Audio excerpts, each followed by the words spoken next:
Fitaovavahana lehibe ihany koa no nanamarika ny fankalazana ny fetiny taranaka ho an'ny fiangonana kristiana protestanta malagasy na ny FKPMA eto tsy Akazomanga omaly alahady. Teo rahantsika ary ny sary.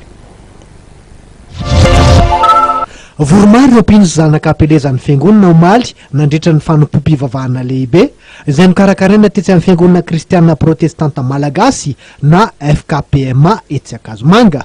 Fotoam-pivavahana izay nifandraika indrindra tamin'ny fankalazana ny fetin'ny taranaka.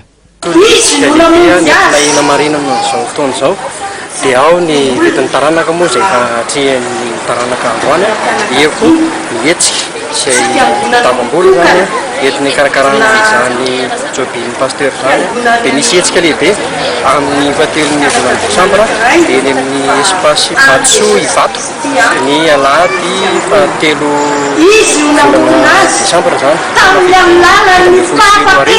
izay izy io moa zany dia déjeuner concert fanain'ny tarika Ramamonjy amin'ny fotoana io dia manentana ny taranaka rehetrarehetra zany no avy andray anjara satria mbola maro ny resaka tokony tanterana. Nanamarika ny fotoana ny fampiratiana ireo voka-dehibe teo koa ny fivarotana sakafo maro samihafa.